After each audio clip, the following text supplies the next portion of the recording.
안녕하세요. 6월 27일 진짜 안보 방송 시작하겠습니다. 저는 평화네트워크 문채연이고요. 정옥식 대표와 함께하고 있습니다. 안녕하세요. 네, 안녕하세요. 예, 좀 덥네요.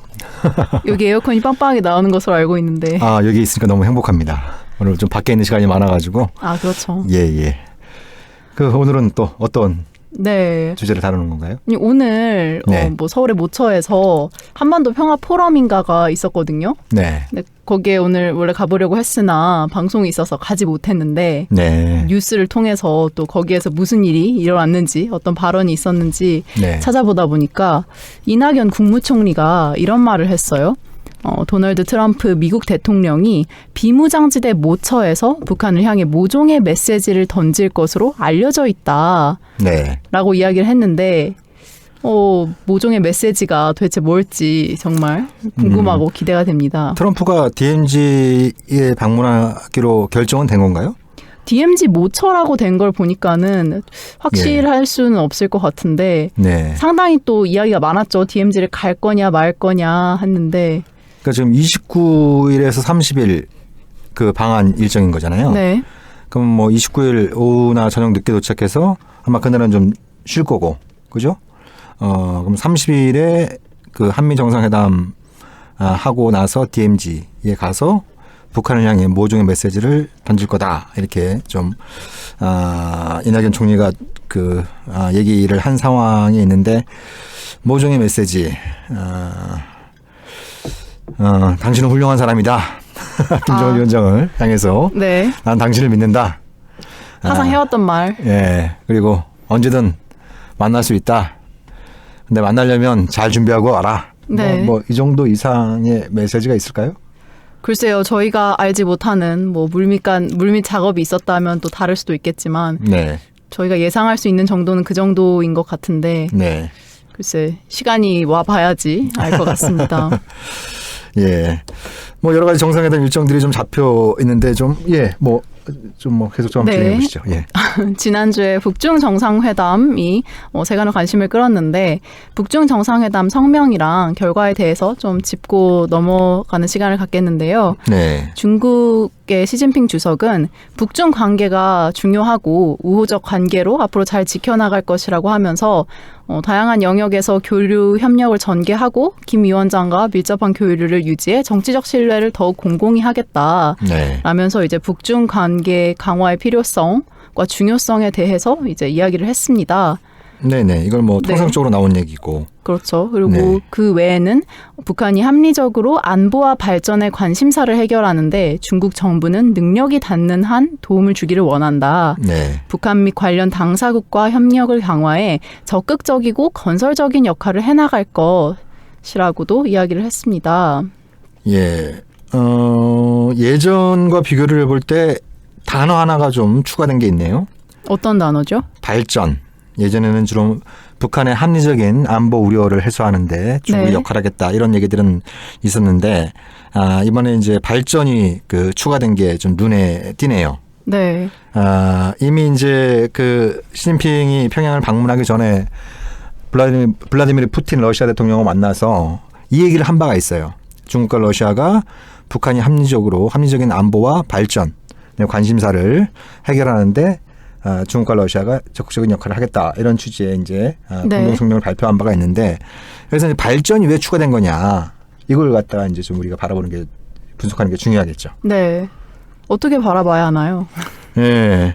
그러니까 북한이 작년 노동당 전원 회의를 통해서 이른바 새로운 전략 노선을 발표했는데 그 핵심은 경제 발전에 올인하겠다. 네. 라는 거였잖아요.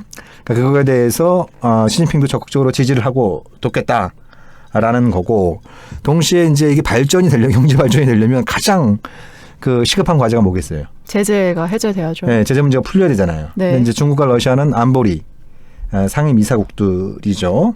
그래서 이제 이 제재 문제와 관련해서 중국과 러시아가 좀 더 적극적인 역할을 하겠다라는 네. 게 1차적으로 깔려 있는 거고 이게 제재가 좀 풀려야 중국과 러시아도 본격적으로 북한하고 경제협력을 다시 시작할 수 있는 거거든요. 이 제재가 있는 상황에서 그걸 못하고 있는 이런 어떤 상황이니까. 그러니까 이제 그 부분이 좀 방점이 찍혀 있다라고 하는 게 예전과 좀 달라진 내용 같아요. 네. 근데 중국과 러시아가 이제 안보리 회의에서 좀 입김이 세다고 하더라도 북한이 추가적인 조치를 하지 않는다면은 제재 해제나 부분적 해제 또는 뭐 완전 해제는 힘든 상황일 텐데 네. 그럼 이런 발언을 함으로써 북한에 이런 경제적 비전이 있으니까는 좀 믿고 더 추가적인 조치를 취해달라 이런 식으로 해석할 수 있는 걸까요? 일단 북한이 그 하노이 북미 정상회담에서 내놓은 게 있잖아요. 네. 영변을 통째로 폐기하겠다. 그리고 핵실험과 장거리 로켓 발사를 영구적으로 중단하는 걸 문서상으로 확인할 수 있다. 네. 이미 이제 두 가지 카드는 던진 거예요. 예. 근데 여기에 이제 플러스 알파로 미국이 요구하는 것들이 있고 그에 앞서서 이제 비핵화의 정의, 우리가 방송에서 여러 차례 다뤘던 비핵화의 정의.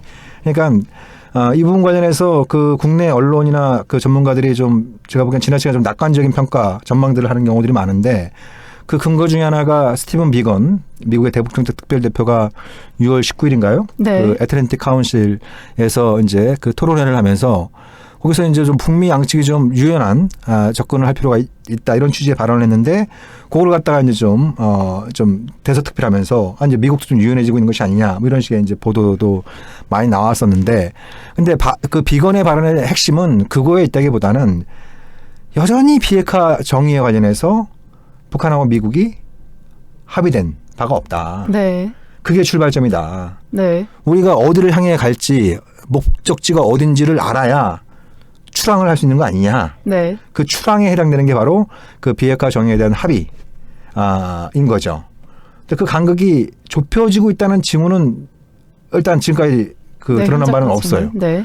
미국의 이제 공식적인 입장은 북한이 핵뿐만 아니라 모든 탄도미사일과 화학무기, 생물무기 그리고 이중용도 프로그램까지 폐기하는 게 비핵화다. 근데 북한은 그거에 대해서 그건 강도 같은 요구가 어딨냐. 네. 우리한테 무장해제하란 말이냐.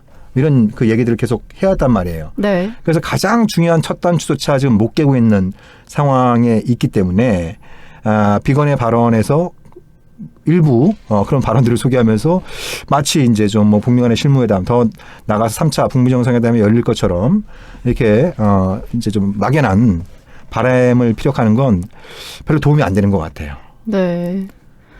시진핑 주석이 이제 북한을 가기 전에도 그런 이야기가 많았잖아요. 시 주석이 정말 자신감이 있기 때문에 큰 성과를 가져올 그런 자신이 있었기 때문에 이렇게 대대적으로 이야기를 하고 떠난 거다라고 했는데 시 주석이 이야기한 내용들을 살펴보면은 저는 개인적으로 미국이 말한 내용이랑 크게 다르지 않다고 생각하거든요. 비전을 제시한 거라던가 아니면은 뭐 안보랑 그런 것들을 해주겠다, 뭐 어느 정도 보장해주겠다 이런 식으로 말한 게 비슷해 보이는데. 굉장히 차이가 있죠. 네. 예, 그러니까 중국은 미국은 대체로 이제 좀 뭐 이렇게 선비핵화 후 제재 해제 이런 쪽에 가깝다고 한다면 중국은 북한의 비핵화 조치에 맞게 제재를 하나둘씩 풀어야 된다라는 이런 어떤 좀 근본적인 차이가 있는 거고. 그리고 안보 문제, 그러니까 그 북한의 합리적 안보 우려를 해소하는 문제. 네. 이게 중요한 부분인데, 네. 이게 굉장히 중요한 부분인데 이것 관련해서는 잡히는 게 없어요. 그러니까 미국은 그 작년 싱가포르 1차 북미 정상회담에서 북한의 안전 담보를 제공하겠다고 약속을 했잖아요. 네. 안전 보장을 해주겠다 약속을 했는데 구체적으로 어떻게 하겠다는 얘기는 없어요. 네, 그냥 안전 보장 해주겠다. 네, 네. 걱정하지 말아라 이런 이야기만 되풀이하는 것 같은데. 네. 근데 그거는 뭐 김정은이 나 비핵화할 거야. 그 얘기하고 별 차이가 없는 거예요. 네. 그러면 비핵화도 구체적인 어떤 그 이제 이 내용 또 프로세스가 필요하다고 한다면 대북 안전 보장 문제도 그 상황에서 필요한 거예요. 네. 또 그런 얘기는 거의 없는 상황이니까 이 문제도 중국과 러시아가 적극적으로 좀 제기를 하겠다라는 건데. 네. 근데 이제 안전 보장에는 크게 두 가지가 있어요. 첫 번째는 이제 소극적 안전 보장인데 이거는 내가 너 안 때릴게. 네. 때린다고 위협도 안 할게. 이게 이제 소극적 안전 보장이에요. 이거는 이제 대체로 미국이 북한에 제시할 수 있는 건데 그거보다 이제 또 적극적 안전 보장이 있어요. 그거는 네. 누군가 너를 못 때리게 할게. 그런데도 너를 때리면 내가 너를 때린 사람을 혼내줄게. 동맹이죠. 사실상 이제 동맹에 해당되는 거예요. 그래서 네. 이제 적극적 안전 보장에 해당되는 내용이에요. 그러면 중국과 러시아가 북한의 안보 문제를 거론하면서 이 후자의 문제까지 고려를 하고 있는 거냐. 네. 예, 미국이 약속을 어기고 다시 이제 북한에 대해서 군사적인 위협을 가할 때 중국과 러시아가 나서서 그걸 막아줄 것이냐. 네. 예? 예. 그렇게까지 가능할까요? 그게 쉽지 않은 거죠. 네. 사실 그게 이제 쉽지 않은 그 영역인 거예요. 근데 이제 북중 간에는 그 61년도에 상호 이제 그 원조 조약을 체결한 부분이 있는데 거기에 자동 개입 조항이 있어요. 있는 걸로 알려져 있어요. 예. 그러니까 어느 일방이 제3자한테 무력 공격을 그 받았을 때 군사 원조를 자동적으로 제공하는 뭐 이런 어떤 부분들이 있는데 그 부분을 갖다가 다시 시진핑이 김정은한테 약속을 할 수도 있는 것이고, 네. 그렇죠? 예. 또 이제 그 중국과 러시아 사이에도 상당히 전략적 동맹 관계가 이제 점차 강화되고 있는 이런 어떤 추세에 있는 거죠. 그러니까 시진핑하고 푸틴이 김정은한테 얘기해 줄 수 있는 최대치는 네. 우리를 믿고 번지 점프를 한번 해봐라. 네? 네. 우리를 믿고 번지 점프를 한번 해봐라. 우리가 뒤에서 밧줄을 단단히 잡아줄 테니까 걱정하지 말고 한번 뛰어내려봐라. 네. 이런 건데 그게 바로 적극적 안전보장에 해당될 수 있는 내용인데 근데 이게 쉽지 않은 거예요. 네. 그렇죠. 예. 예. 또 그건 가장 중요한 게 신뢰의 문제인데 과연 그렇게 비유할 수 있는 거예요.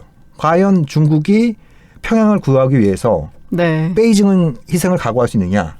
그건 예? 힘들죠. 예, 예. 네. 예, 이런 게 이제 그 걸려 있기 때문에 구체적으로 안전 보장 조치를 마련하는 게 쉽지는 않다. 네. 쉽지는 않다. 그래서 이제 그런 문제들 관련해서 여러 가지 이제 뭐 대안들을 검토를 해올 텐데 그래서 이제 중국과 러시아가 일관되게 얘기한 것이 비핵화 협상과 한반도 평화체제 구축 협상을 동시에 진행해야 된다.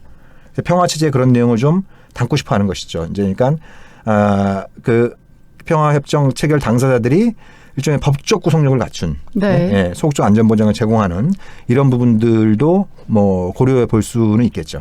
네. 뭐 이렇게 북중 정상회담 성명이랑 그런 결과에 대해서 짚어봤는데 중국과 미국 간에도 이제 G20 회의의 중간에 이제 정상회담을 하기 때문에 네. 어느 정도 이 정상회담 결과가 또 트럼프 대통령 귀에도 들어가서 또 새로운 발판을 마련할 수도 있을 것 같다는 생각이 들어요. 근데 이제 트럼프 대통령이 25일 김정은 위원장한테 친서를 보냈다고 하더라고요. 네. 뭐 트럼프 대통령이 항상 뭐 말하듯이 뭐 추가 만남이 있을 것 같냐라는 질문에 뭐 있을 수도 있고 뭐 이런 식으로 대답하면서 약간 언론을 들었다 놨다 한 것 같은데. 대가죠. 낚시질의 대가예요. 네. 그래서 뭐 이 부분에 있어서는 그냥 뭐 평소처럼 그랬나 보다 했는데 김정은 위원장은 또 트럼프 대통령의 친서를 읽어보고 훌륭한 내용이 담겼다 하면서 흥미로운 내용을 신중히 생각해 볼 것이라고 했다고 네. 조선중앙통신에서 보도가 됐다고 해요. 네. 그래서 이게 정말 훌륭한 내용이어서 기대가 돼서 그런 건지 아니면 내부 선전용으로 좀 부풀린 건지 이런 생각이 들더라고요. 그러니까 모종의 메시지는 있었을 거라고 추측은 해볼 수 있죠. 네. 모종의 메시지. 근데 그 모종의 메시지가 도대체 뭐냐. 그러니까 북한이 하노이 노들 이후로 줄곧 요구해온 것이 미국이 정치적 셈법을 달리하고 올바른 대안을 내놔라. 네. 뭐 온전한 대안을 가져와라. 이런 얘기들을 계속 해왔단 말이에요. 예. 그 부분 관련해서 뭔가 트럼프가 우리도 하노이에서 제안한 거를 고집하지 않겠다. 네. 근데 마찬가지로 북한 당신들도 비핵화 문제에 관련해서 좀 더 구체적이고 손에 잡힐 만한 영변만 냅다 얘기하지 말고 네. 예, 가장 중요한 게 북한이 갖고 있는 핵물질과 핵무기잖아요. 네. 그럼 그걸 어떻게 할 건지 그 얘기도 준비해 와라. 그러면 이제 협상 가능성이 높아지죠. 네. 예, 그 높아지는 이런 어떤 부분들인데 트럼프가 그런 메시지까지 담았는지 아니면 두리뭉실하게 네.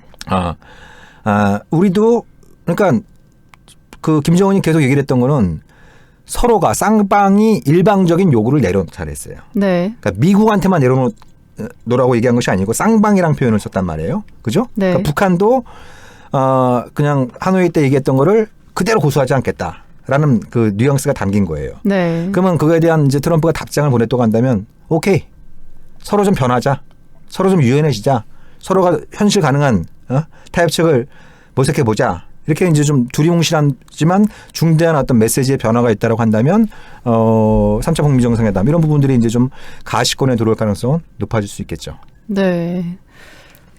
저 문재인 항상 이렇게 뭐 북한은 어떻게 생각하는지 미국은 입장이 어떤지에 대해서 살펴봤는데 어저께 26일 문재인 대통령이 이제 G20 정상회의 참석을 앞두고 네. 여러 언론사들 앞에서 서면 인터뷰를 진행을 했다고 해요. 네. 다양한 한반도 평화 프로세스에 관한 질문들이 오갔는데 거기에 대해서 좀 몇 개 중요한 부분이 있으면은 짚고 넘어가면 좋을 것 같은데. 네. 어떤 부분이 좀 중요하게 느끼셨어요?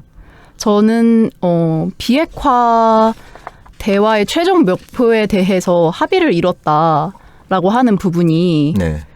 어떤 최종 목표에 대한 합의를 이뤘는지가 네. 좀 궁금하더라고요.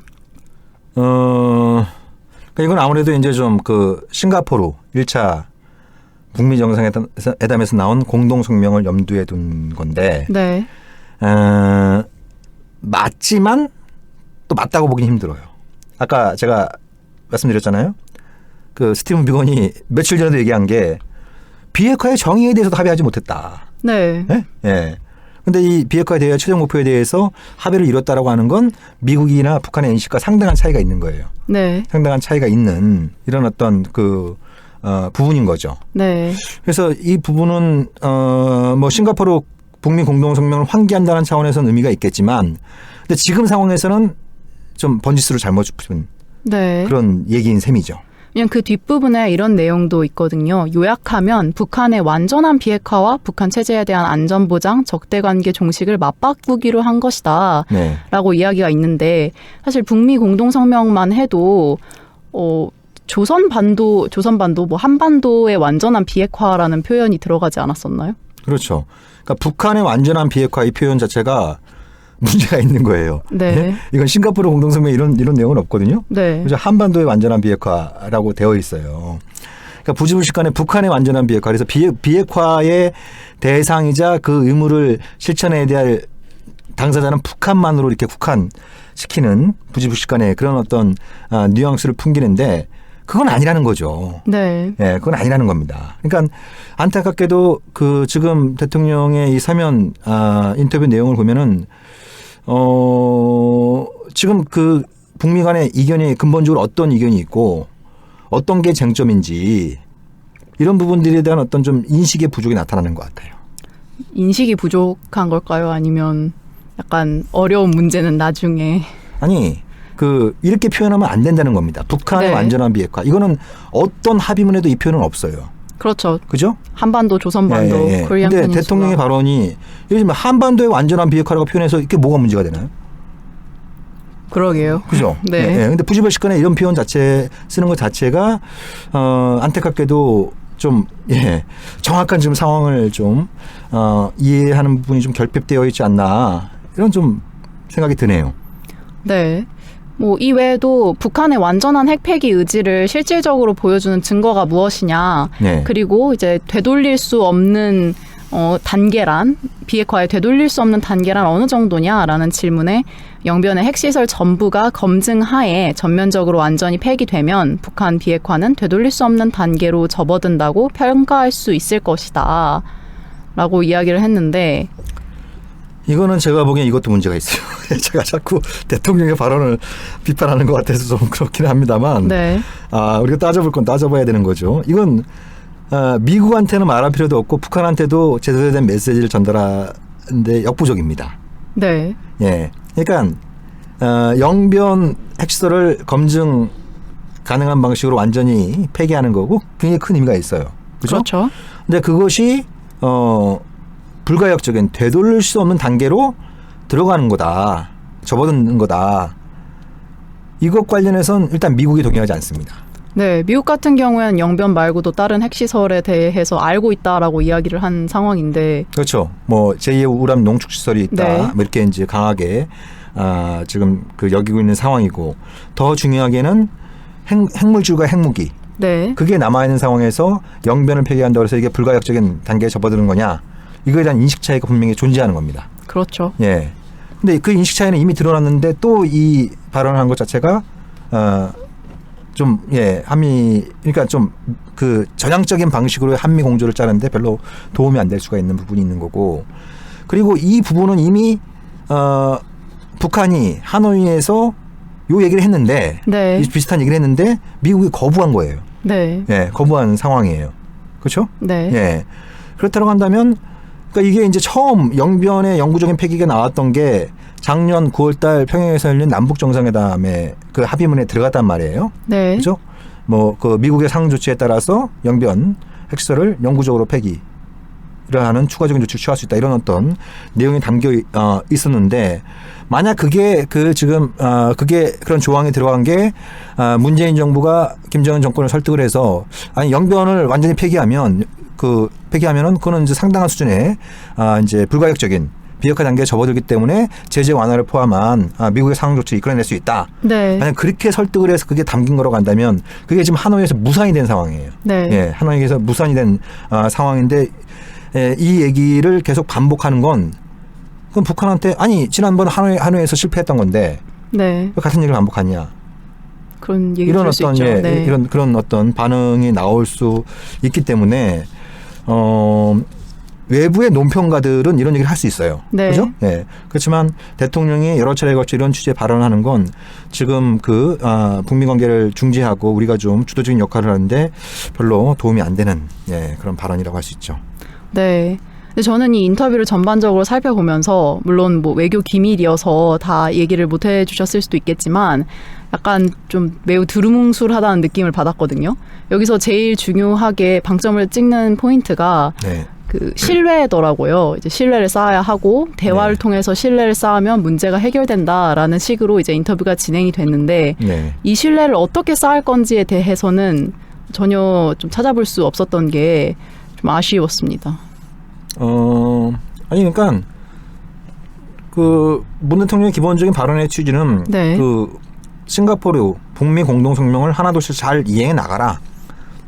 그걸 이행하기 위해선 대화가 필요하고 대화를 통해서 실천을 하면 그럼 신뢰가 쌓이고 그러면 더 높은 단계로 갈 수 있다. 이런 어떤 취지이기 때문에 당연적으로 맞는 말씀이에요. 네. 맞는 얘기인데 근데 이게 이제 일단 북한은 미국의 신뢰를 깼다.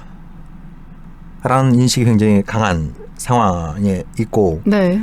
그리고 그 하노이 노딜 이후에 문재인 정부가 미국에 경도됐다.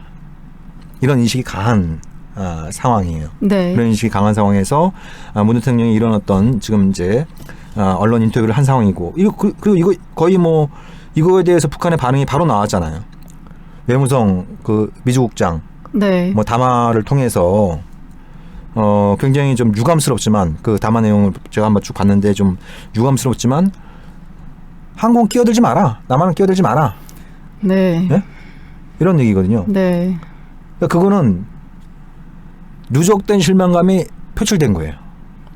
문재인 정부에 누적된 실망감이 그 담화를 통해서 이제 표출된 상황이니까 이게 그러니까 정부 내에서도 이거 한번 좀 지금 상황이 왜 이렇게 스텝이 꼬였나. 네. 예. 그러니까 지금 한미 정상회담을 지금 코앞에 두고 있잖아요.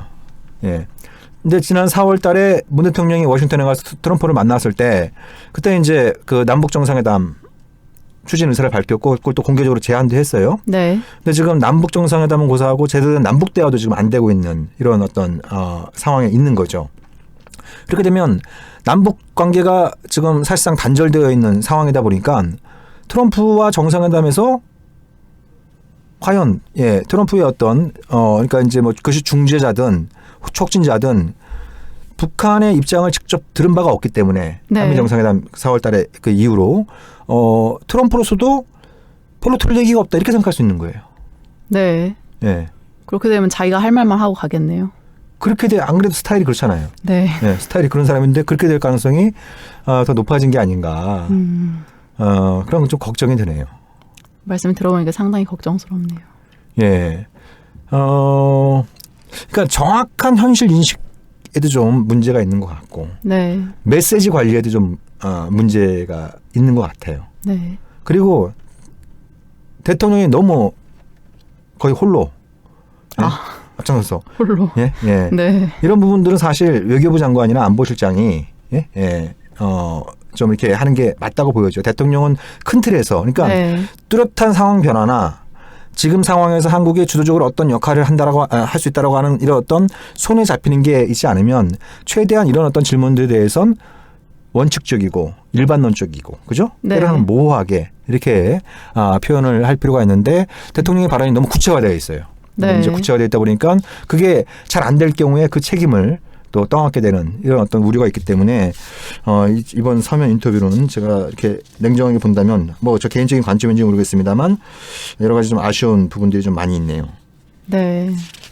네, 오늘은 이렇게 문재인 대통령의 서면 인터뷰 그리고 북중 정상회담 결과를 통해서 현재 한반도 평화가 어디로 흘러가고 있는지에 대해서 이야기를 해봤는데요.